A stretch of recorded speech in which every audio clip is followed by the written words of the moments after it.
así como también de alimento espiritual, porque en cada momento, en cada situación, tú estás allí, Señor, ministrando nuestros corazones, Padre. Señor, te pido que tomes el control de todo lo que está sucediendo en este lugar, Dios, que yo sé que ya estás en el control. Pero así también, Señor, toma el control de mi boca, Dios, y todo aquello que va a salir por ella sea para bendición de todos aquellos que están escuchando, Dios, en este momento, Padre. En el nombre de Jesús. Amén. Amén. Versículo 20 del capítulo 18 de Deuteronomio. Aleluya. Yo quiero que usted repita conmigo. El profeta que tuviera la presunción, vamos, repítalo conmigo. El profeta que tuviera la presunción de hablar palabra en mi nombre, no los escucho. A quien yo no le haya mandado hablar,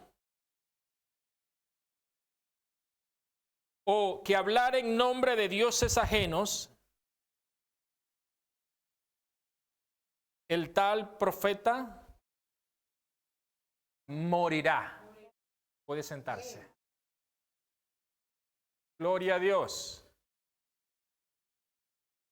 La hermana Graciela dijo amén. ¿Usted sabe por qué ella dijo amén? Porque hay tanto loco hoy dando profetadas sobre la vida de las personas y hablando tantas tonterías que se les olvida este pequeño párrafo de la Biblia.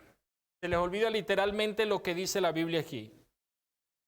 Y el versículo 21 dice, y si dijeres en tu corazón, ¿cómo conoceremos la palabra que Jehová no ha hablado? Versículo 22 responde el Señor y dice, si el profeta hablara en nombre de Jehová y no se cumpliere aquello que él dijo, ni aconteciere, es palabra que Jehová no ha hablado. Con presunción la habló, de tal profeta no tengas temor de él. Yo fui a buscar esa palabra temor porque generalmente cuando nosotros hablamos de temor es como que tiemblo, que me da miedo. Hay dos formas de mirar esta palabra en el hebreo. Cuando un profeta habla de la parte de Dios, teme porque es palabra de Dios. Pero cuando un profeta no habla de la parte de Dios y lo que dijo no se cumple, échalo por, decía el apóstol Pablo, por gentil. Sácalo de la congregación. No lo busques. No te allegues a él. No estés cerca de él. ¿Sabes por qué? Porque engañará tu corazón. Amén. Amén. ¿Estamos bien hasta ahí? Hoy entonces comenzamos en la palabra del Señor, o esta semana en la Biblia, a través de la Biblia que estamos leyendo, comenzamos el libro de Isaías. Y en este libro hay muchas cosas que tenemos que aprender para nuestros tiempos y para los tiempos venideros. Entonces, hace algún tiempo atrás yo estuve preparando un estudio completo de Isaías y hoy voy a dar la introducción. Me tomé la molestia de dar la introducción a ustedes en una predicación porque son tantas cosas en el libro de Isaías que yo no quiero que se me escapen. Lo que escucharon ayer, la Biblia ayer, pudieron escuchar que se dijo, ¿no? Que por favor, si no has mirado los otros capítulos que fueron leídos hasta el capítulo 11 de Isaías, entonces por favor busca lo que, si estás interesado en realidad en aprender de Dios, entonces escucha los otros capítulos que ya fueron leídos. ¿Por qué? Porque antes de yo comenzar en esta tarde, yo quiero que usted entienda que en el original hebreo el pensamiento no es que un profeta era mayor que otro.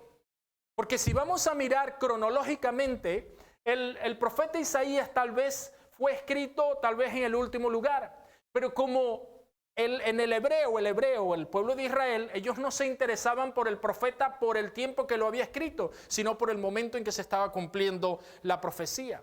Entonces, si usted va hoy en día a Israel y usted va a los lugares de los profetas, donde están los profetas, donde yacen los huesos de los profetas, si es que hay huesos aún, será polvito ya, pero donde se supone que está la tumba de los profetas, usted va a percibir algo interesante, que los mismos rituales que hacen tanto como para David como para el muro de las lamentaciones se hacen allí, porque no hay un lugar de tiempo y espacio para ellos. en cuanto a lo que ellos profesan al respecto de estos personajes que fueron importantes en la Biblia. Como consecuencia, yo quiero que usted mire hoy al profeta Isaías, no importando si era un profeta mayor o un profeta menor, que voy a hablar un poco de eso en unos instantes, sino que vea a los profetas como, o a la Biblia como un todo, como algo que es completamente la palabra de Dios. ¿Y qué es la palabra de Dios? Bueno, la palabra de Dios, ella es trascendental, ella es la palabra, en inglés se diría timeless. No está sujeta a un estado de tiempo. La palabra de Dios es eterna, es de la eternidad pasada a la eternidad futura. Entonces, si usted cree que la Biblia es la palabra de Dios, usted va a entender que la palabra de Dios fue escrita con un propósito para cada uno de nosotros. ¿Y por qué Isaías es importante para los cristianos? Bueno, una de las mayores, o las razones mayores que tiene para un cristiano es porque el profeta Isaías fue el que divulgó así abiertamente la venida del Señor Jesucristo. Y no solo eso, sino que también habló del sufrimiento, del padecimiento que nuestro Señor Jesucristo iba a pasar. Entonces, todo aquel que se interesa por el profeta Isaías se interesará básicamente por lo que él escribió al respecto de nuestro Señor Jesucristo. Amén. El libro de Isaías es parte de los libros proféticos. Amén. Los otros libros proféticos más importantes, o el libro de Isaías es un libro importante, uno de los más importantes. Los otros libros proféticos más importantes del Antiguo Testamento, ¿cuáles son? A ver, ¿quién me los nombra? A ver. Jeremías, ¿qué más? Isaías, Jeremías, Isaías el que vamos a estudiar. Jeremías, ¿qué más? Ezequiel, ¿qué más? No, Daniel. Son los 4 profetas que se le denominaron como profetas mayores. Amén. Ahora, vuelvo y reitero una vez más. No son mayores porque lo que escribieron es más importante que lo que escribieron los profetas menores. Son mayores en capacidad de tiempo y tamaño de lo que escribieron. Insisto en esto porque no quiero que salgan de aquí con la cabeza pensando, no, Isaías es mayor que Juan el Bautista, porque Juan el Bautista está en el Nuevo Testamento, o Isaías es mayor que Oseas, o Isaías es mayor que Jonás, o que Zacarías, o Isaías es mayor que Joel. No hay esa limitación o ese espacio de límite en cuanto a los profetas. ¿Quedó claro eso? Amén. Pero sí son importantes. Son importantes. ¿Por qué? Porque escribieron al respecto de cosas que ya sucedieron, que están sucediendo o que van a suceder. Amén. Y vamos a entrar en eso en las próximas semanas. Aleluya. Son también importantes llamados profetas mayores, aunque también hubieron otros profetas. Amén. Que nosotros denominamos profetas menores. Coloca la que está ahí, que dice profetas mayores y menores en la pantalla, por favor. Los profetas mayores, no está allí cronológicamente, pero está de una manera, de la forma como yo podría explicárselo, una forma más fácil, ¿no? Daniel, por ejemplo, profetizó las 70 semanas. Él habló sobre guerra y sobre el Apocalipsis. ¿Quién más habló sobre el Apocalipsis? Juan. Juan el Bautista, no. ¿Quién? Juan. Aleluya, amén. Por lo menos están conmigo ahí. Aleluya, gloria a Dios.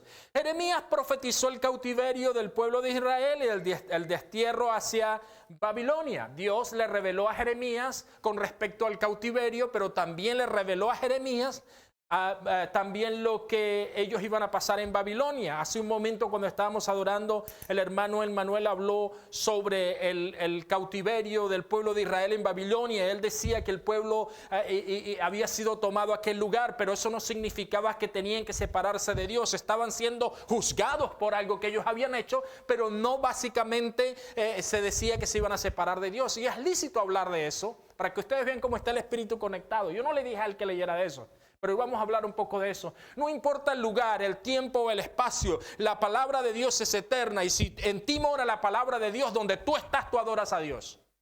Amén. Ezequiel.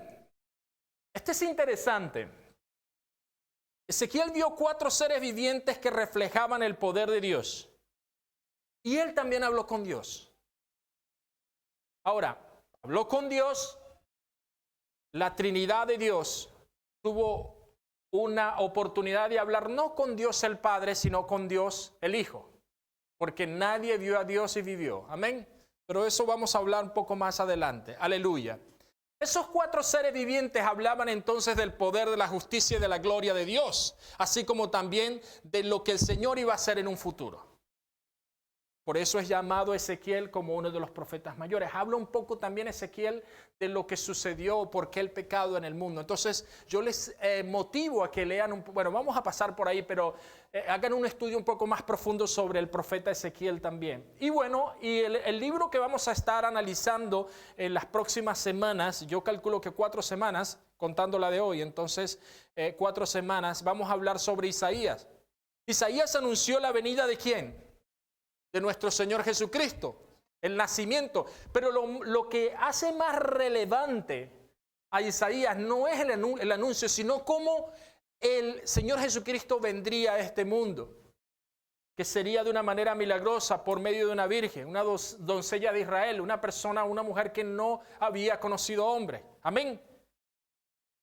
Eso, más que un milagro que sucedió, es una verdad que nosotros testificamos. Amén. Luego vamos a los profetas menores y encontramos a Oseas, Zacarías, Jonás y Joel. Son menores no por lo que se escribieron, sino por el espacio en el que escribieron. Y cuando hubo el canon, se separaron estos profetas, así como también se tomaron otros que aparecían antes de los que nosotros tenemos en la Biblia y se sacaron netamente de la Biblia. ¿Por qué? No porque eran irrelevantes, sino porque lo que ellos escribieron era básicamente lo que ya estaba en las otras profecías. Entonces era como que poner 2 veces la misma cosa. No necesitamos entonces entrar en esos detalles. Ahora, Oseas profetizó sobre los reinados de Osías, Jotán, Acaz y Ezequías. Zacarías profetizó la primera y la segunda venida del Mesías. Y si hablando de nuestro Señor Jesucristo decimos que Isaías es más importante porque habla de nuestro Señor Jesucristo, podríamos colocar a Zacarías también dentro de ese término como un profeta mayor. Pero no se trata de rangos o de posiciones. Se trata de lo que ellos vieron y lo que el Señor les entregó. La palabra inspirada por el Espíritu Santo quiso que fuera de la forma como lo tenemos. Amén. También, y el rechazo que el pueblo tendría hacia el Señor Jesucristo, eso lo profetizó Zacarías. Jonás es uno de los libros, vaya Mateo por favor, capítulo 12. Jonás es uno de los libros más interesantes. ¿Usted sabía que su pastor aquí se convirtió por el libro porque alguien le leyó el libro de Jonás? Y usted dirá, pastor, usted fue a caer en el vientre de una... No fui a caer en ningún vientre de nada. Mateo, capítulo 12, está ahí en la pantalla. Este hombre, Jonás, era un rebelde. Ahí sí se comienza a parecer al pastor, dicen. Era un rebelde totalmente. Era un hombre que era un profeta de Dios, pero le gustaban las cosas fáciles. ¿Dónde profetizaba Jonás? Bueno, al pueblo de Israel solamente, a los suyos. Y en el momento que el Señor lo llama y le dice, mira, Jonás, te tengo una encomienda y vas a hacer un pequeño viaje. Te voy a llevar a otro lugar, a otra nación, y en ese lugar vas a hablar lo que yo te mande que hables. Cuando Jonás supo que iba a Nínive, Jonás se sorprendió tanto que dijo, no voy. Y yo me preguntaba en esta semana, básicamente ayer, ¿a cuántos de nosotros el Señor nos ha mandado a un lugar específico y simplemente no vamos? ¿O cuántas veces ministros o personas que catalogamos como autoridades en nuestras vidas nos han dicho cosas y simplemente no reaccionamos? La vida de Jonás, de alguna manera, se transformó en aquello que Dios quería a la fuerza con respecto a Jonás. Jonás fue prácticamente forzado. Ahora ustedes dirán, Dios no fuerza a nadie. Bueno, si Dios decidió a un vaso de honra para él y a un vaso de deshonra, y los dos son de Dios y él hace lo que él quiere con eso, ¿quiénes somos nosotros para criticar? Hay muchos de nosotros que cuando leemos la palabra de Dios encontramos a todo el mundo, a fulano, a mengano, a todo el que está pecando, a todo el que está haciendo el mal, pero ¿cuántas veces nosotros nos encontramos a nosotros mismos en la palabra de Dios? Rara vez. Amén. Después de todo el proceso que este Jonás pasó, y me estoy haciendo un poquito de énfasis en Jonás, es porque tiene una relación directa con el sacrificio de nuestro Señor Jesucristo. Jonás duró ¿cuántos días en el pez? La ballena, lo que haya sido. Es un pescado muy grande. 3 días. Amén. Vamos allá a Mateo para responder lo que estoy diciendo. Mateo capítulo 12, 38 al 45. Entonces respondieron algunos de los escribas y de los fariseos diciendo, Maestro, deseamos ver de ti señal. ¿Y qué le respondió Jesús? Así como le respondería a Jonás. La generación mala y adúltera demanda señal, pero señal no le será dada, sino la señal ¿de quién? El propio Jesucristo. Jesucristo le dijo al pueblo que la señal que verían era la señal de Jonás. Amén. Cuando usted piensa que la persona está predicando literalmente y el Señor Jesucristo le estaba predicando a un pueblo que no le entendía, ¿qué cree usted que le pasó por la mente a los judíos? Listo, más de uno se los va a comer un pescado mañana cuando vaya. Porque eso era lo que ellos era lo más relevante de Jonás. Pero lo que el Señor estaba diciéndole es, porque como estuvo Jonás en el vientre del gran pez 3 días y 3 noches, así estará ¿quién? El Hijo del Hombre, aleluya, en el corazón de la tierra 3 días, 3 noches.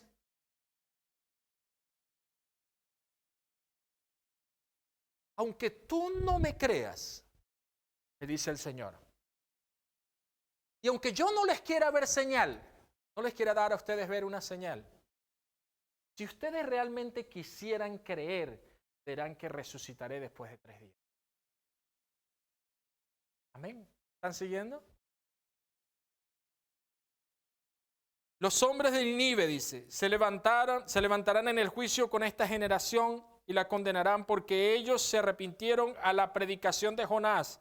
Y he aquí más que Jonás en este lugar. La reina del sur se levantará en el juicio con esta generación y la condenará, porque ella vino de los fines de la tierra para oír la sabiduría de Salomón. Y he aquí más que Salomón en este lugar. Amén. Amados, lo que usted tiene que entender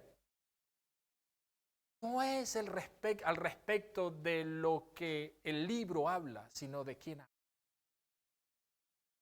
Si usted toma esta Biblia y la toma de una manera abstracta y se la lee de capa a capa, pero usted no procura, no busca la forma de discernir lo que ella está diciendo, usted está tomando un libro de historia más para su cabeza. Es por eso que es importante orar antes de leer la Biblia. Buscar al Espíritu Santo antes de leer la Biblia. Es importantísimo. Y luego entonces tenemos al profeta Joel, que profetizó sobre el Pentecostés. Eso lo pueden ver en Joel capítulo 2 del 28 al 32. Y el cumplimiento de esto fue la predicación del apóstol Pedro en el Hechos capítulo 2 versículo 16 al 17. Amén. No lo vamos a leer ahora, pero lo tienen allí. En Hechos, vamos a leer Hechos, porque todos conocemos el versículo de Joel. Amén. 2, 16 y 17, ¿cómo dice? Mas esto es lo dicho por el profeta Joel. y en los postreros días. Una cosa importante, Joel no dice en los postreros días. Si usted va al libro de Joel, vamos allá rápidamente, Joel capítulo 2, pero quiero aclarar eso, porque sé que hay mucha gente, quien lo tenga por favor lo lee. Joel capítulo 2, versículo 28 al 32.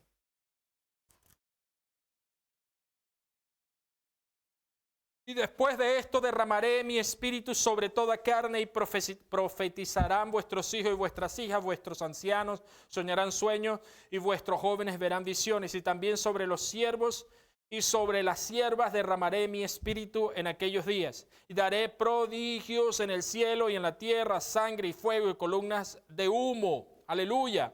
El sol se convertirá en tinieblas y la luna en sangre, antes que venga el día grande y espantoso de Jehová. Y todo aquel que invocara el nombre de Jehová será salvo, porque en el monte de Sión y en Jerusalén habrá salvación, como ha dicho Jehová, y entre el remanente al cual él habrá llamado. Amén. Vamos ahora ya a Hechos capítulo 2, versículo 16 en adelante. Mas esto es lo dicho por el profeta Joel: y en los postreros días, dice Dios, derramaré de mi espíritu sobre toda carne. Cuando el apóstol Pedro habla sobre los postreros días, él se está refiriendo de una manera, era como los maestros enseñaban. Él está hablando al pueblo que le está escuchando. Recuerden que se acumuló una gran multitud alrededor de ellos en el aposento alto donde ellos estaban. Entonces, cuando el apóstol Pablo dice los postreros, se está refiriendo a lo que el que habló en el pasado lo profetizó con respecto a lo que está sucediendo hoy. Esa palabra postrero fue colocado por el apóstol Pedro. No lo dijo literalmente el profeta Joel. Ahora, y vuestros hijos, vuestras hijas profetizarán, vuestros jóvenes. Ahí comienza a decir todo lo que la profecía se refiere. Entonces, esa profecía ya se cumplió. Esa profecía de Joel ya se cumplió. Se cumplió con la primera iglesia, se cumplió con el derramamiento del Espíritu Santo el día de Pentecostés a los apóstoles y todos los que ellos estaban allí reunidos en ese lugar. Amén. Amén. ¿Estamos bien hasta ahí? Entonces, volvamos entonces al libro de Isaías. Déjenme explicarle algo importante también, porque el Nuevo Testamento también tiene profetas. Amén. Y aunque hubiera mucha gente que habló profecías, yo creo, esto es una opinión personal, que los tres más grandes profetas de la Biblia en el Nuevo Testamento son Juan el Bautista, nuestro Señor Jesucristo y el apóstol Juan. Porque todos los demás profetizaron sobre lo que los otros antiguos profetas habían dicho. Más o menos algo de lo que sucede el día de hoy. ¿Cuántos de nosotros hemos estado en una congregación grande? Hemos estado en una iglesia grande y de repente se te acerca algo, es que te digo, hermano. No sé, a mí me ha pasado eso mucho. Hay unos que yo hago, el Señor dice. Hubo uno que una vez lo paré y le dije, mire, si el Señor no me está diciendo nada, mejor que usted se calle. Pero así. Vino una profeta aquí a Inglaterra. Fuimos invitados al lugar. A mi esposa se le profetizó que después de un año iba a tener un hijo. Ya han pasado 6. Yo, Señor, ten misericordia de mí.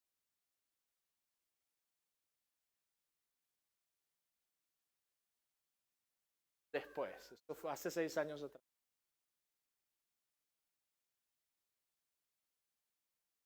A tal profeta no temerás. Debes desecharla de tu vida. Debes desecharlo, debes sacarlo. Te va a contaminar. ¿No lo digo yo?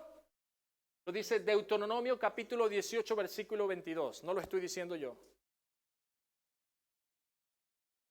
Dios tenga misericordia, porque Deuteronomio capítulo 18, versículo 20 dice que tal profeta debería morir.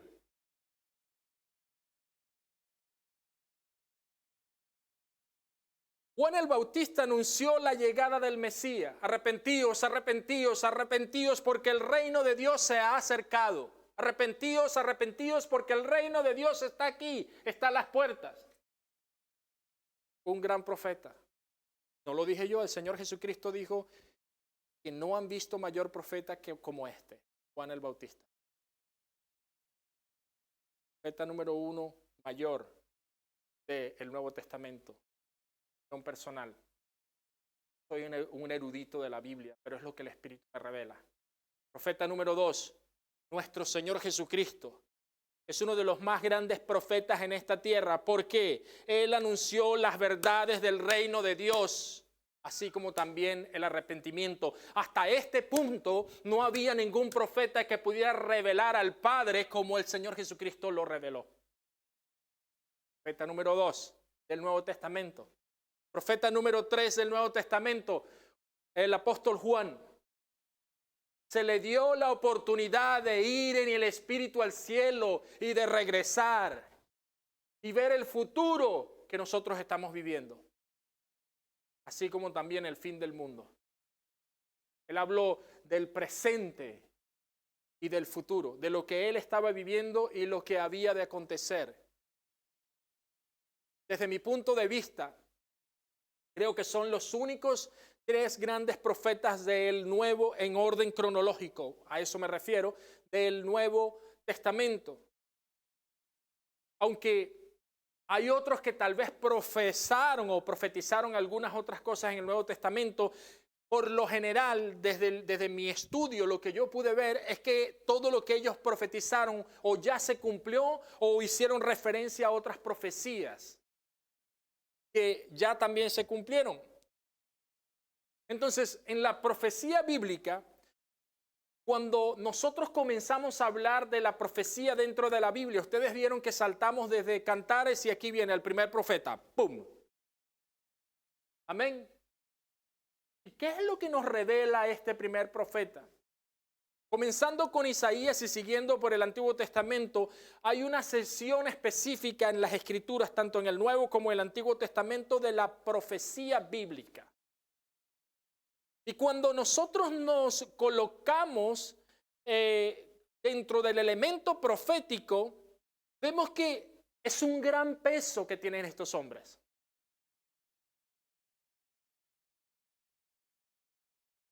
Ellos eran más que videntes del futuro. Y aquí cabe una pregunta. Si profetizaron lo del futuro, ¿cómo es que fueron aceptados como profetas en el momento que comenzaron a profetizar? La palabra de Dios dice en Deuteronomio capítulo 18 que si tal cosa no se cumpliere, ¿qué pasa? Ese profeta debe morir. Y hay 2 maneras de seguir este pensamiento, este raciocinio dentro de la palabra de Dios. Uno es que el propio Jesucristo dijo, Jerusalén, Jerusalén, ¿tú que matas a quién? A los profetas. Número 1, yo podría agarrarme por ahí y decir, mira, no, los mataron, pero no era así.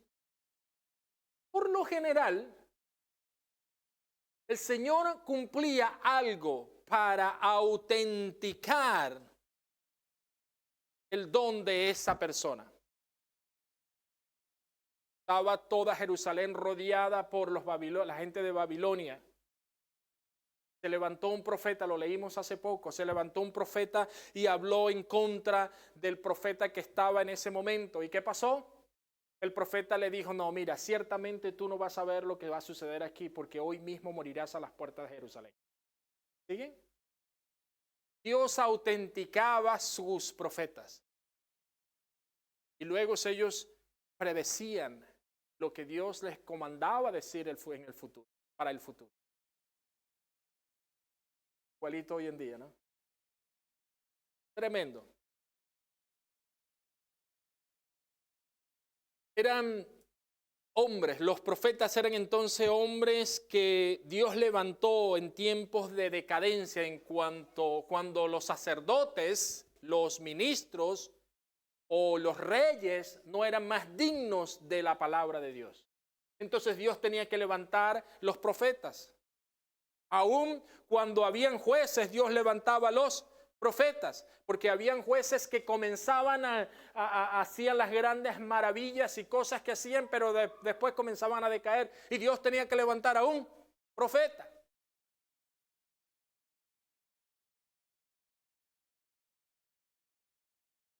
Estos hombres no eran tan solo personas que hablaban de acontecimientos, eran para ellos todavía algo del futuro, sino que también hablaban de acontecimientos próximos, como lo acabo de explicar.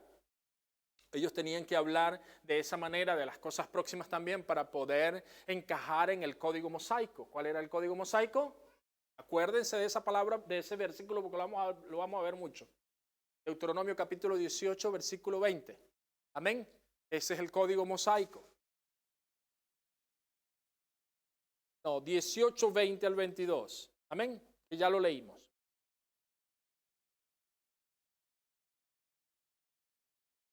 Aleluya.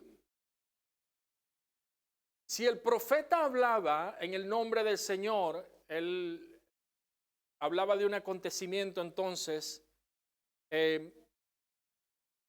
si esa persona hablaba algo, yo quiero que usted reciba esto en su corazón, porque es algo que a mí me ha ayudado mucho. Un día se me acercó una persona y colocó sus dos manos en mi espalda, yo no sé qué era, pero dijo: tienes una unción de apóstol.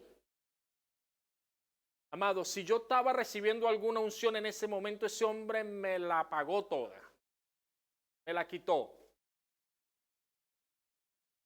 No porque yo no quiera ver al Señor Jesús, porque la palabra de Dios dice que para usted ser apóstol tiene que ser encomendado por Jesús cara a cara. Es lo que yo entiendo de la palabra de Dios. Lo que pasa es que nadie verá a Dios y vivirá. Yo quiero vivir unos añitos más. Y con mucho amor. Hace un tiempo hablaba esto hace un tiempo en estos días, ahí hablaba esto con Emmanuel. Hemos hablado un par de veces ya. Mucho amor hay que hablar con esas personas. Usted no puede llegar y condenar a esa persona porque puede ser un movimiento cultural en su país. Apóstoles, todos lados hay apóstoles. Un tiempo se le acercó también un señor, un apóstol de estos que se había graduado, escúcheme bien, en la universidad de no sé cosa de Texas. Se le acercó, cristiana, se le acercó al pastor Rubén Darío, un amigo de nosotros, y le dijo: pastor, le dijo, yo soy apóstol, y le dio la mano. El muchacho, si pasaba de 25 años, era mucho. El pastor Rubén Darío lo miró y le dijo: apóstol, lo que estás es falto de pastor. No, no lo haga de esa manera. El pastor Rubén Darío tiene más guáramo. Yo soy un poco más... No que no tenga amor, pues, si los que conocieron al pastor Rubén Darío saben que es un amor, sino que ese tipo de cosas injustas, a nosotros los que somos de Dios, nos da coraje, porque es la falta de conocimiento. Entonces, si es un movimiento cultural, no se mete en eso. Si usted no tiene suficiente argumento para convencer lo que está sucediendo, no se meta en eso. Es más, te lo voy a decir, si Dios no lo mandó a hacer, no lo haga. Porque no va a tener el respaldo de Dios. Cada uno es tratado y cada uno es moldeado cuando en sus propias concupiscencias es tentado. El poder mueve mucho a las personas. El querer tener posiciones es algo que es natural en el ser humano. Es por eso que nuestro Señor Jesucristo dijo: aquel que quiera ser más grande debe ser el más pequeño. Aquel que quiera ser servido debe servir primero. ¿Qué cosa, no?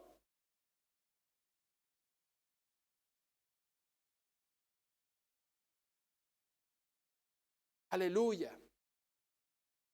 Si eso entonces no tenía ningún lugar lo que este profeta dijo, si no aconteció, entonces era un profeta falso. ¿Y qué pasa con las personas que son falsas? Si usted se le llega a una persona falsa, más falsa que un billete, 500 libras. Billete de 500 libras. ¿Cuántos vieron billete de 500 libras? Si lo ven, lo muestra.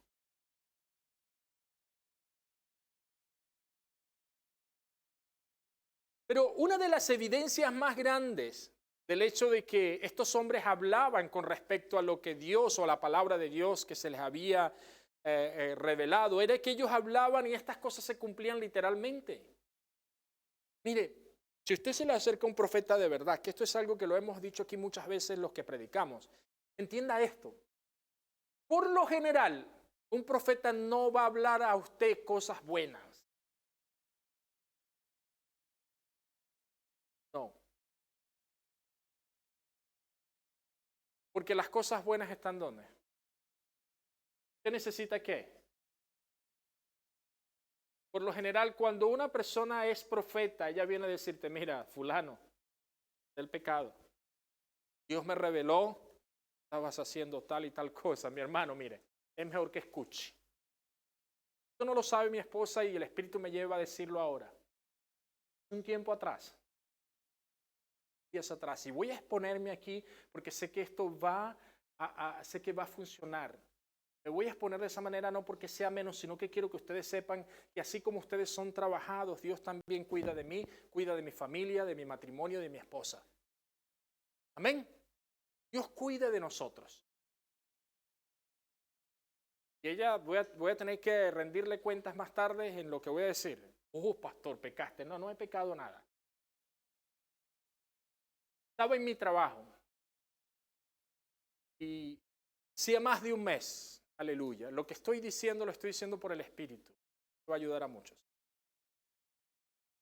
Comenzó a llegar una diabla vestida de rojo. Llegaba todos los días. Entraba y salía a mi trabajo y comenzó a acercarse, a hablarme de sus problemas sin conocerme. A decirme cosas. En un momento que tuve hasta que pararla, dije, mira, son cosas muy íntimas. Tú no tienes que estarme diciendo. Yo no te conozco. Tú no. En mi casa, en esa misma semana, mi esposa tuvo un sueño y se paró como a las 2 de la mañana. No sé qué hora era. 1, 2 de la mañana. Me dijo, ten cuidado. Te lo voy a parafrasear lo que ella tengo que decirle. Porque es una mujer muy bonita que está detrás de ti. Ten cuidado. Dios habla. Cuida de los suyos. Y eso la primera parte ella no se lo había contado. Ella no sabía nada de eso. Pero ella confía en mí tanto como yo confío en ella. Y sí somos tentados, todos los días somos tentados, somos llevados de la mano en situaciones y en circunstancias que nosotros no esperamos. Pero Dios nos honra porque si nosotros le somos fiel a Él, somos fiel a nuestra familia. Y de eso se trata. Y abre las puertas. Amados, hay momentos en nuestras vidas que la salida más grande que el Señor nos da es un par de piernas para salir corriendo. No para usted quedarse parado y esperar, Señor, dame salida, Señor. No funciona así. Usted tiene que salir corriendo del lugar.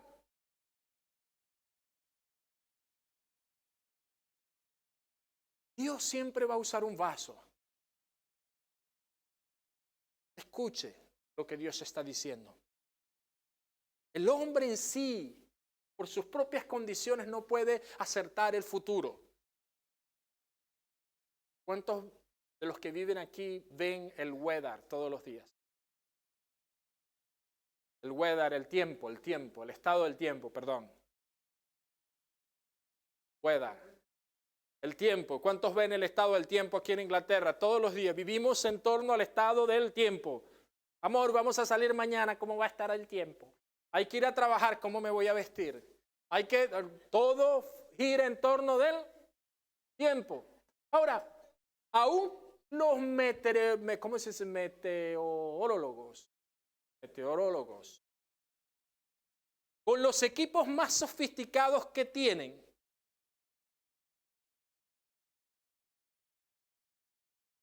todo tipo de beneficios con estos equipos mecánicos, científicos para ayudarlos. Aún ellos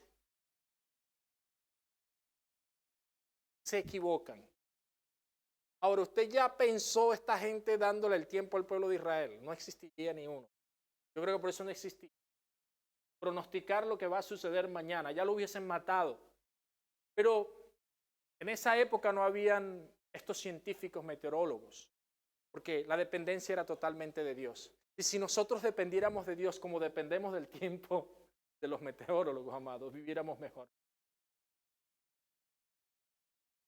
Viviéramos un poquito mejor. Aleluya. La ley de probabilidad del ser humano en acertar un pronóstico, aunque sea 50 y 50, esto me viene a la cabeza ahora como un matemático que soy, se va a tornar mucho más mala cuando usted acerta un 50%, porque su credibilidad caerá 90%. Aunque usted quiera pronosticar lo que el futuro le va a reparar o le va a dar, y usted pueda que acerte un 60%, créame, es mejor vivir con un 100% en las manos de Cristo que un 50% en su propio pensamiento. La dependencia de estos hombres como Isaías, como Ezequiel, como el mismo Daniel, estaba netamente en Dios. ¿Y por qué es importante indagar en lo que el profeta Isaías hizo? Porque el libro de Isaías nos va a dejar como mínimo 3 enseñanzas básicas para mantenernos un poco más dependientes en lo que el Señor quiere hacer en nuestras vidas, en nuestra familia, en nuestro ministerio. Yo le pido encarecidamente que siga estas predicaciones, porque además de tiempo que se ha colocado, estoy seguro que es de Dios, porque ha transformado mi vida. Si mi vida ha cambiado con ello, entonces yo te puedo garantizar que la tuya también si lo pones en práctica. Amén. Cada elemento incierto que usted añade o disminuye a cualquier pronóstico va a empeorar en su vida. ¿Quién puede añadir tiempo a la vida? ¿Quién puede quitar? Nadie. El elemento profético es entonces una contribución peculiar, o vamos a decirlo así, particular, que solo Dios da a un individuo en específico. Entonces usted no debería estar hablando si realmente Dios no lo mandó a hablar. Ahora, esto no significa que no había este elemento de profecía antes o que no lo puede haber ahora, insisto. Solo hay que tener cuidado, probar los espíritus, probar quién es el que está hablando. Porque así como antes de los grandes profetas, mayores y menores, existió también el Juan el Bautista, así como también el apóstol Juan, que habló del futuro. ¿Quién de nosotros de los que estamos aquí conoce el futuro? Ninguno.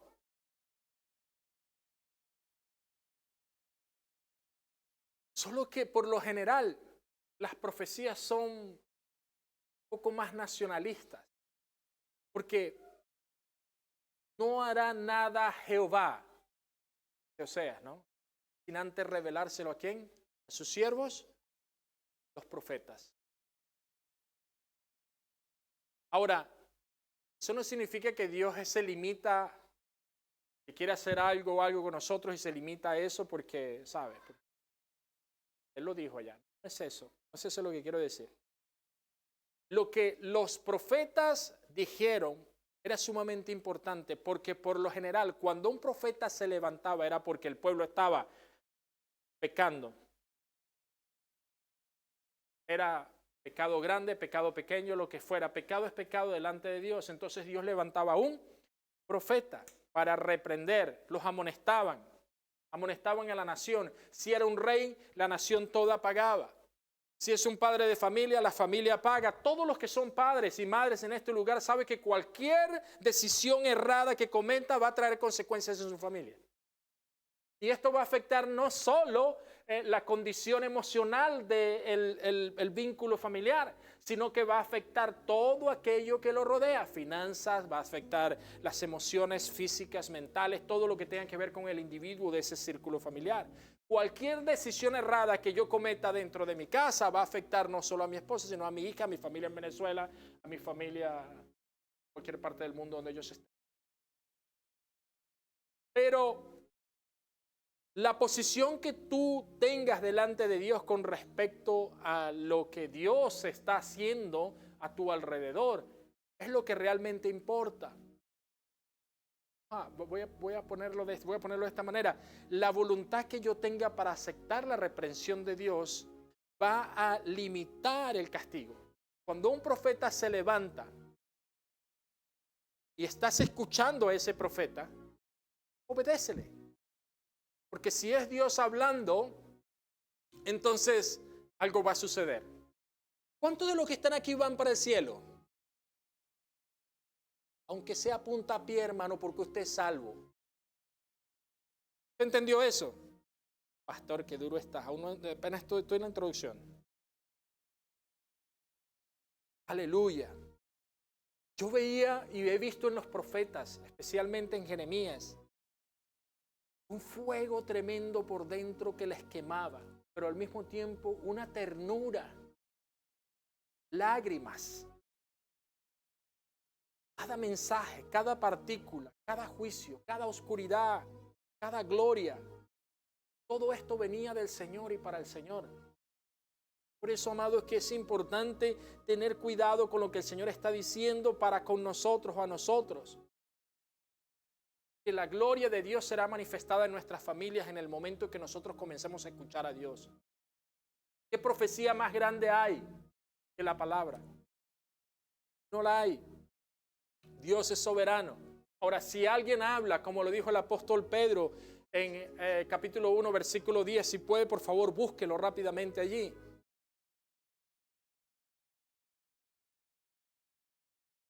Primera de Pedro, capítulo 1, versículo 10 y 11. Aleluya.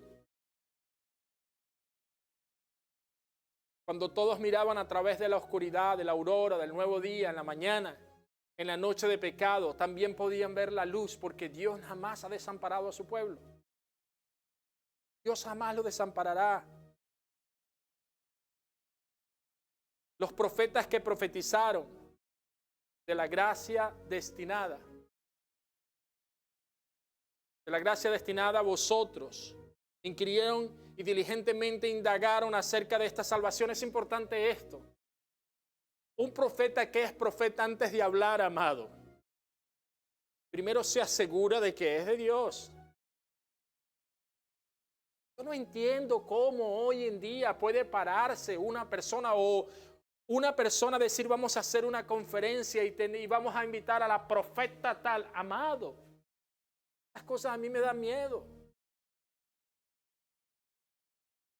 Porque ponen un peso, una carga tan grande en el individuo que tiene que llevar una profecía, ¿no? Si usted es profeta, lo que van a esperar de usted es una profecía, ¿cierto?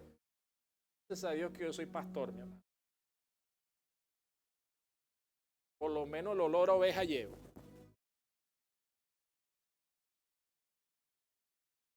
Indagaron acerca de esta salvación, escudriñando qué persona y qué tiempo indicaba el Espíritu de Cristo que estaba en ellos, el cual anunciaba de antemano los sufrimientos de Cristo y las glorias que vendrían tras ellos. Segunda de Pedro, allí mismo, Segunda de Pedro está después de Primera de Pedro, capítulo 1, versículos 19 y 20.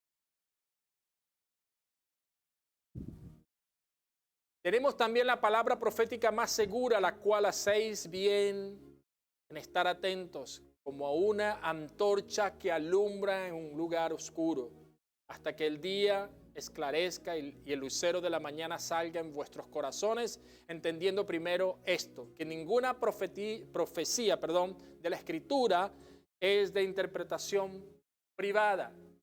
La palabra privada se traduce propia. Amén. Entonces, vamos ahora, a partir de este momento, a enfocarnos en el libro de Isaías. Creo que puse mucho tiempo, énfasis en las cosas de las profecías.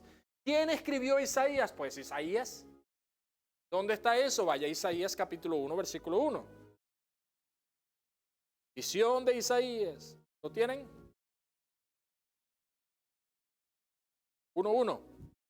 Isaías está después de Cantares. ¿Quién escribió Isaías? Isaías, ¿hijo de quién? Amén.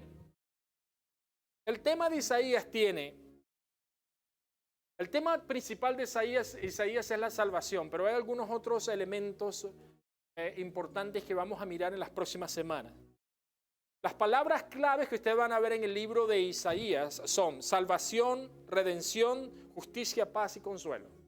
Amén. Si usted presta atención a lo que el hermano está leyendo en las próximas semanas por el grupo de la iglesia, viendo la palabra de Dios, usted se va a dar cuenta que va a toparse mucho con estas palabras: salvación, redención, justicia, paz, consuelo.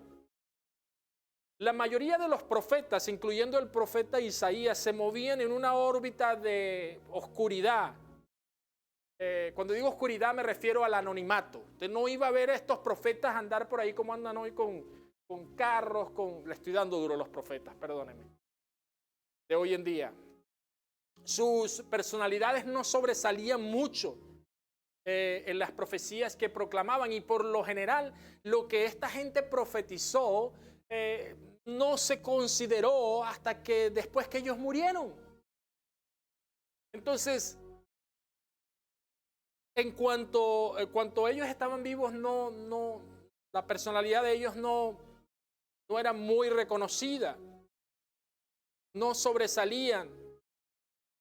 Los únicos que yo entiendo que la palabra de Dios me revela que eran unas personas que fueron un poco más sobresalientes fueron Jeremías y Oseas en el Antiguo Testamento. Y Isaías nos da muy poco información sobre su carácter histórico, en cuanto a quién era él, qué hacía, si estaba casado, si no estaba casado, si tenía hijos, si no tenía hijos. Hay escasas referencias acerca de su vida y ministerio, su vida personal y su ministerio. Isaías 1:1, por ejemplo, indica en los días en que vivió. Dice que él vivió durante el reinado o al principio del reinado de Usías, Jotán, Acaz y Ezequías. Estos fueron reyes ¿de quién? De Judá. Amén. Y si tú lees la Biblia y lees la historia de estos reyes, realmente estos reyes no eran reyes que vivían en días de mucha oscuridad, a pesar de que ellos estaban siendo sitiados por el pueblo de Babilonia durante este tiempo del reinado en Judá o de Judá. Los reyes de Judá, el reinado de Usías, de Jotán, de Acaz y de Ezequías, no estaba sucediendo muchas cosas malas. Incluso más adelante vamos a ver en el capítulo 6 de Isaías, más adelante vamos a ver cuándo fue que el ministerio realmente de Isaías fue establecido. Lo vamos a ver más adelante. Los días eran extremadamente oscuros a causa del reino de Asiria. Era el reino de Asiria que estaba atacándolos, que los estaba buscando. El reino norteño de Israel fue llevado cautivo durante ese periodo de Isaías. Y en el capítulo 6, como lo acabo de decir un momento, Isaías relata el llamamiento y la comisión personal, lo que Dios le estaba encomendando. Entonces, la importancia de todo esto es que la profecía comenzó a partir del capítulo 36, 39, comienza él a profetizar. Y no es que esto esté de una manera cronológica, pero los capítulos 36 y 39 de Isaías constituyen entonces la sesión histórica que relata el ministerio de lo que él va a comenzar a hacer para Dios. Amén. Pastor, viste tanto que me perdí, no sé dónde vamos, ya te lo voy a poner de nuevo. Un poco más sencillo. Información, yo lo sé. El día que vayas leyendo los capítulos de Isaías, todo lo que estoy diciendo te va a servir de ayuda para seguir caminando en el libro de Isaías. Amén. El ministerio de Isaías fue entregado a él, a pesar de él ser profeta en el capítulo 1, realmente fue entregado en el capítulo 6. Sucedió algo entre el capítulo 1 y el capítulo 6 de Isaías que no le dejaba moverse. No le dejaba caminar en lo que de manera personal él tenía que entregar ante Dios para que Dios pudiera darle el ministerio. Amén. Y ahí él esperó un cierto tiempo. hasta llegar al capítulo 36 en adelante, que fue cuando la revelación de Dios y la gloria de Dios fue desatada en el ministerio de Isaías y fue donde comenzó realmente a hacer las grandes cosas que hizo, a hablar las grandes cosas de la parte de Dios. Amén. Fuera de todas estas pocas sesiones personales donde se habla de Isaías, él simplemente se desvanece en la historia. ¿Por qué? Porque así como Juan el Bautista, en el momento que usted comienza a hablar de Cristo, usted tiene que disminuir. En el momento que Isaías comienza a profetizar la venida del Señor Jesucristo, Él comienza a desaparecer. La gloria es de Él, la honra es de Él, todo lo que somos es de Él. Y si Él tiene, escúcheme bien, si Él tiene el deseo de usarte, aún así la gloria continúa siendo de Él. Y por eso Juan el Bautista dijo que disminuya yo para que crezca Él. ¿Por qué esto? Porque si yo continúo haciendo el papel protagonista de la historia, Dios tiene que matarte. Estoy siendo lo más sensible que puedo. ¿Por qué dices eso, pastor? Porque Dios jamás compartió o dividió su gloria con nadie. La gloria es Dios. Somos simplemente vasos. Amén. Entonces el escritor es Isaías. El tema principal de este libro, así como en el Nuevo Testamento que presenta al Señor Jesucristo como su tema central, Isaías también presenta al Señor Jesucristo como su tema central. Yo estuve mirando en algunas partes, algunos libros y algunas cosas, y a Isaías hubo un hombre que lo llamó el quinto evangelista. Quinto evangelio. El libro de Isaías fue llamado el quinto evangelio de la Biblia. ¿Por qué? Porque él profetizó sobre el nacimiento virginal de nuestro Señor Jesucristo. El carácter de él, su vida, su muerte, su resurrección y su segunda venida también la vamos a ver en el libro de Isaías. Entonces, todo lo que hablan los evangelios hablan sobre la vida y el carácter de Jesús. Por eso le fue llamado a Isaías como el libro de Isaías como el quinto evangelio.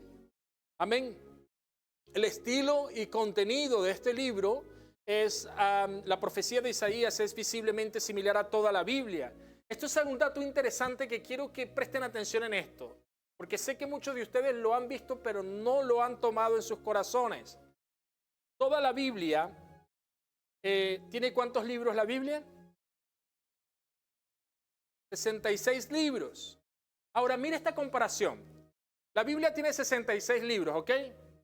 ¿Cuántas profecías o la profecía de Isaías tiene cuántos capítulos? 66 capítulos. Amén. 39 libros del Antiguo Testamento son catalogados como los libros de la ley o que hablan sobre la ley, sobre el juicio, sobre lo que el pueblo de Israel anduvo allí y lo que hizo y lo que dejó de hacer. 39 capítulos del libro de Isaías hablan también sobre la ley y sobre el gobierno de Dios.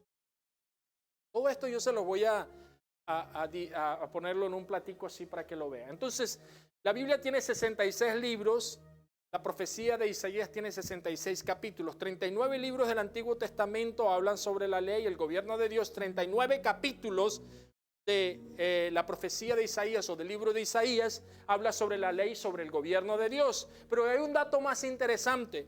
27 libros que son la Biblia completa, si sumamos 39 a 27 son 66, del Nuevo Testamento hablan sobre el Señor Jesucristo. 27 capítulos de la profecía de Isaías hablan sobre la gracia y sobre la salvación de Dios.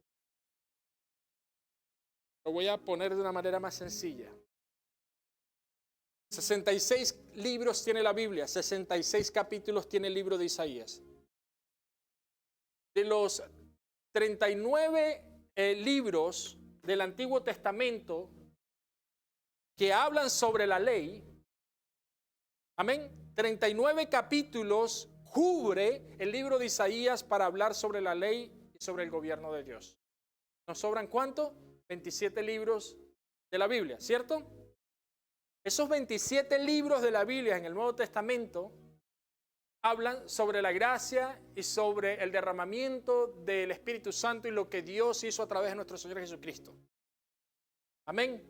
Isaías tiene 27 capítulos dedicados única y exclusivamente a la gracia y a la salvación de Dios. ¿Casualidad? Otro dato curioso que me encontré básicamente el jueves o el viernes, allá por la madrugada, fue este. Isaías, o el nombre de Isaías, o lo que Isaías profetizó, lo que dijo, es nombrado 66 veces en el Nuevo Testamento. Vaya prestando atención a ese número. Aunque encontré otras personas que dijeron que se nombra 85 veces el nombre de Isaías, o las profecías de Isaías son nombradas 85 veces en el Nuevo Testamento, yo creo que directamente son 66 veces. Ahora, si 66 veces, si 66 libros tiene la Biblia, 66 capítulos tiene el libro de Isaías, y 66 veces es notado, ¿está viendo 3 veces aquí? 66 veces es citado el libro o el nombre o las profecías de Isaías en el Nuevo Testamento.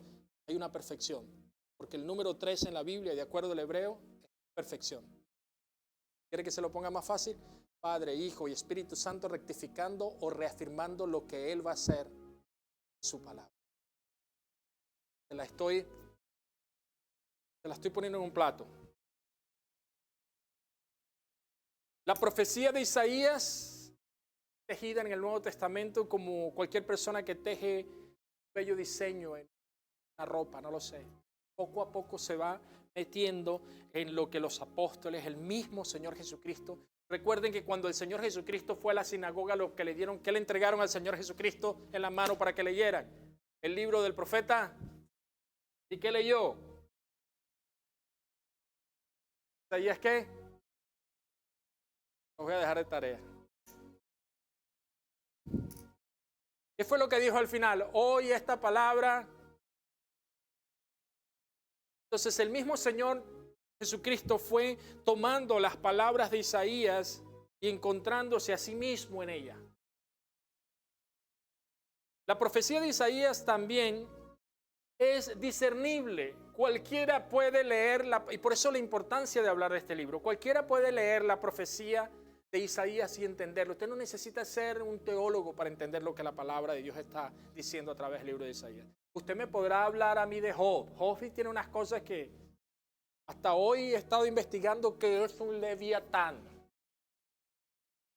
Leviatán. ¿Cómo, hermano? Es un animal, pero pudo haber sido un dinosaurio. Pudo haber sido un buey.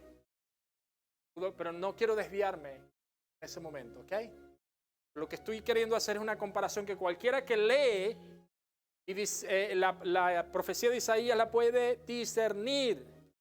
Y si no, mire, lea el Nuevo Testamento, la va a entender. Amén. La profecía de Isaías también se usa muchas veces para hacer valer o tratar detalladamente aquellos pasajes que hablaron sobre el Señor Jesucristo. Eso lo sabemos. Amén. Hay un pequeño interludio histórico en los capítulos 36 al 39 y allí se habla de un registro histórico, valga la redundancia, sobre lo que está sucediendo en el pueblo de Israel. Pero luego él después se enfoca una vez más, como que agarra fuerza y se enfoca una vez más en otros capítulos a hablar básicamente de lo que el Señor Jesucristo y lo que iba a acontecer con él. La historia sagrada o la historia secular, las dos, la historia sagrada y la historia secular, ellas no son iguales. Entonces, por eso es que no está cronológicamente. Por eso es que le comencé diciendo lo del tiempo, la importancia de los profetas. La historia divina nunca es tan solo historia, ni simplemente un relato de personas que fueron usadas por Dios al respecto de acontecimientos del pasado. No, la historia divina sucedió, sucederá y está sucediendo. No está presa a un estado de tiempo.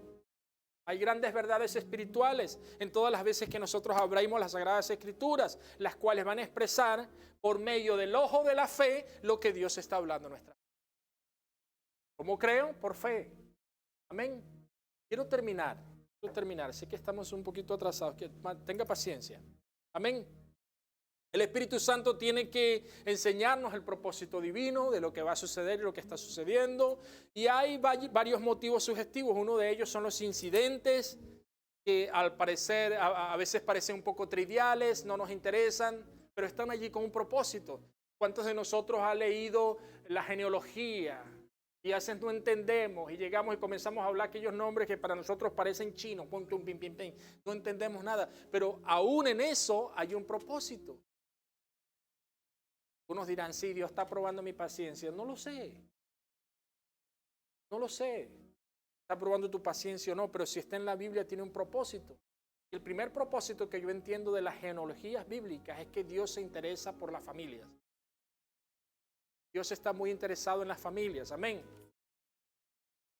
Otro motivo sugestivo es que en realidad todos los capítulos notan una transferencia de poder. Usted ve que cuando un profeta hablaba y el otro hablaba, traían poder de Dios para hacer las cosas. Otra posición también es que las sesiones de cada relato hablan de una situación específica en el momento determinado. Por eso es que hubo aquella multiplicación, no me gusta decir división, multiplicación de los profetas, profetas mayores y profetas menores, no porque unos tengan más fuerza que otros.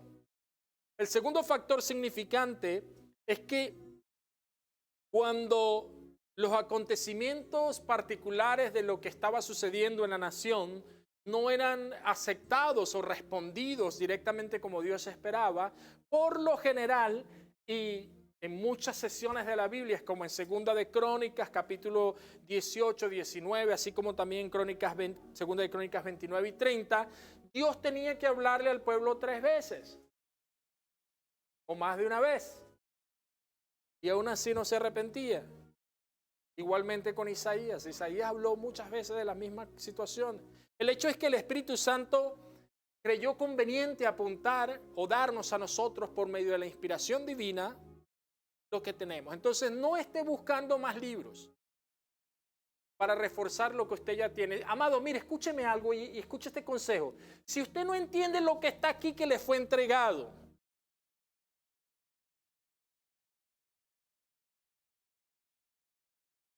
entienda primero esto, o por lo menos intente.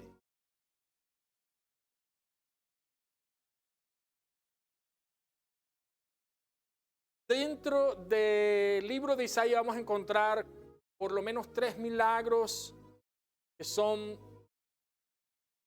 esta palabra aquí, milagros que son más significativos, o voy a usar una palabra más mía, estupendos, más maravillosos. Pero dan continuación, no es algo que se queda allí, algo que se estanca allí en ese lugar. Por ejemplo, en el capítulo 37 de Isaías, versículo 36 al 38, el ángel de Jehová mata 185,000 asirios. Amén. En el capítulo 38, versículos 7 y 8, el sol se volvió 10 grados atrás en el reloj de Acaz. Y en el capítulo 38, versículo 1 al 5, Dios sana a Ezequías y prolonga su vida 15 años más. Lo vamos a mirar adelante en la lectura de la palabra de Dios. Entonces, hay 3 grandes milagros allí que para mí me llamaron mucho la atención. El sol se para, la tierra se para. Hoy sabemos que es la tierra que se para, no fue el sol. La tierra se para o da un poquito de grados. Eso altera el tiempo completamente. En ese capítulo 38 es una sesión que inicia con Asiria y termina con Babilonia. Y hay 2 cartas importantes que Ezequías recibió. La primera era de Asiria, la cual Ezequías llevó directamente a Dios en oración y Dios libró a su pueblo. Eso va a estar en el capítulo 37 al 14, versículo 14. La segunda carta fue el rey de Babilonia, la cual quiso adular ante Ezequías. Yo puedo hacer esto, yo puedo hacer lo otro. Pero Ezequías oró una vez más y como resultado de esto, condujo a Israel a la ruina. La oración no fue aceptada.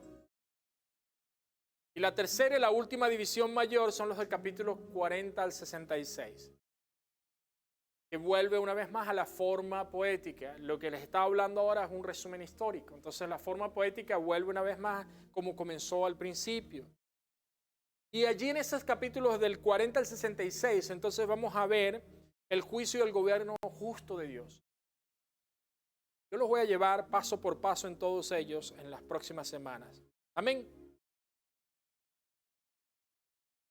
Segunda de Timoteo capítulo 3 versículos 16 y 17 dice: la profecía de Isaías toda la escritura es inspirada por Dios y útil para enseñar, para redarguir, para corregir, para instruir en justicia, a fin de que el hombre de Dios sea perfecto, enteramente preparado para toda buena obra. Entonces la profecía de Isaías nos va a presentar un aspecto importante en cuanto a cómo ver las otras profecías dentro de la Biblia. Amén. Y una de las mejores evidencias de que la profecía es inspirada de una manera verbal y escrituralmente dada por Dios, es que la profecía de Isaías ha tenido muchos cumplimientos en el tiempo, en la humanidad. Todo lo que Isaías ha dicho se ha cumplido hasta hoy, hasta el día de hoy. Por eso la importancia de estudiar este libro con un poco más de profundidad.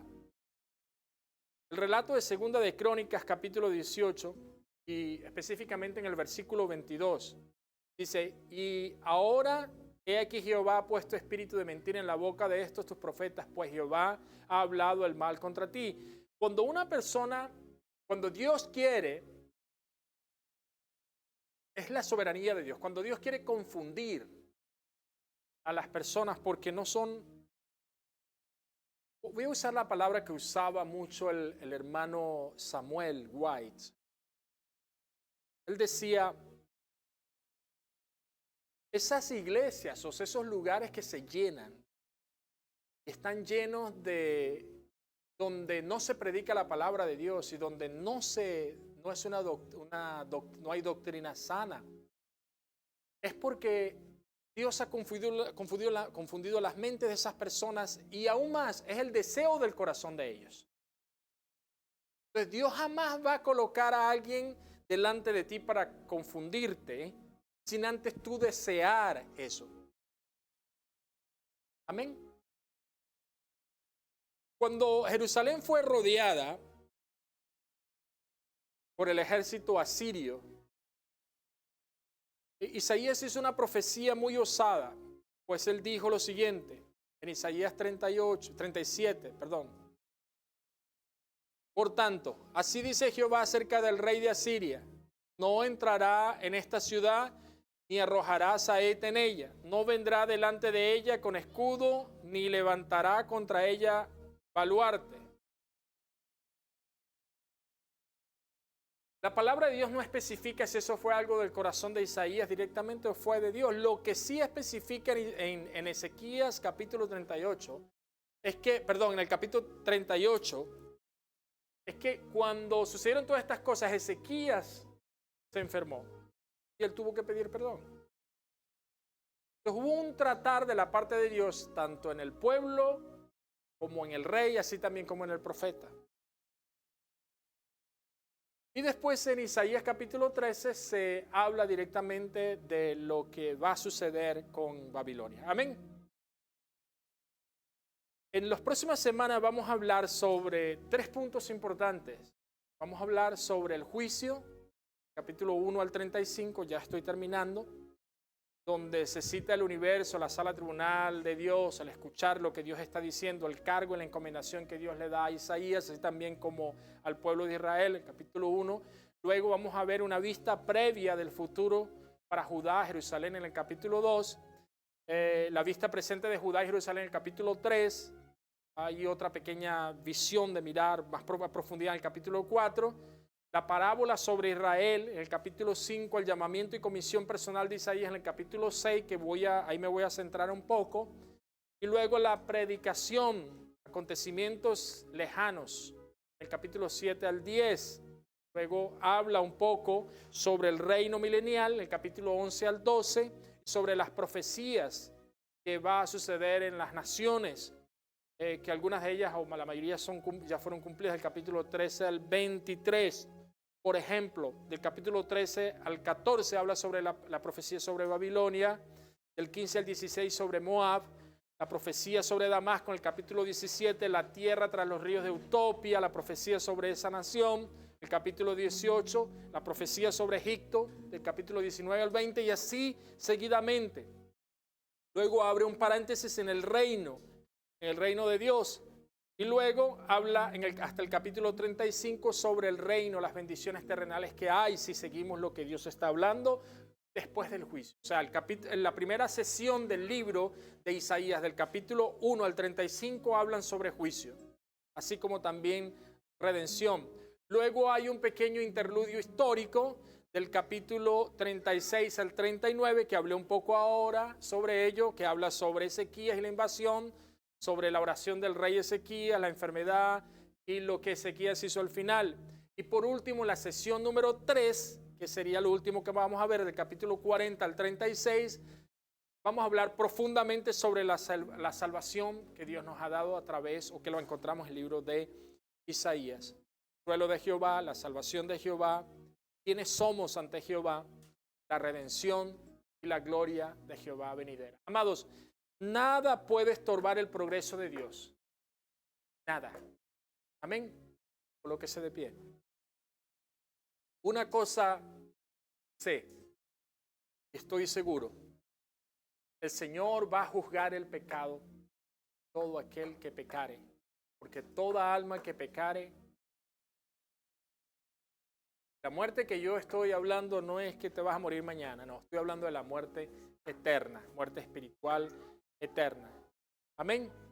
Dios nos ayude en esta nueva jornada, nos lleve de la mano, que podamos entender. Fue un poquito extensivo porque es una introducción que vale la pena mirar. Amén. Si te perdiste en algún momento, te recomiendo que la mires de nuevo, la escuches de nuevo, porque está grabada tanto en las redes sociales como en la computadora también, entonces puedes leerla. Amén. Padre, en el nombre de Jesús, Señor, te damos las gracias, Padre, por este tiempo. Gracias por tu amor y tu misericordia, Dios. Te pedimos en esta tarde que tu bendición, Dios, tu presencia esté con nosotros donde quiera que vamos. Señor, que seas tú, Señor, ministrando nuestros corazones, guiándonos en el día a día. Que seas tú, Señor Dios, abriendo nuestros ojos espirituales para que podamos entender que esta vida es pasajera y que, Dios, nada se comparará con la eternidad venidera, Señor. Queremos estar en ti en todo momento. Señor, usa nuestras vidas, nuestras almas, nuestro cuerpo, Señor, para tu gloria, Dios. Y Dios, guíanos en aquello que tenemos que decir, Padre, para no ofender, para tampoco, Señor Dios, nosotros ser ofendidos, Padre. En el nombre de Jesucristo, coloco delante de ti cada uno de mis hermanos aquí presentes. Te pido que derrames sobre ellos la bendición del cielo, Señor. Que seas tú, Señor Dios, cuidando de ellos en todo momento, Padre. Llenando sus celeros, Dios. Ayudándoles en todas las cosas que tienen por delante. Seas tú, Padre de la gloria, guiándolos. La verdad, en justicia y en amor, Padre. En el nombre de Jesús. Amén. Amén. Sentarse un momento, por favor. Aleluya.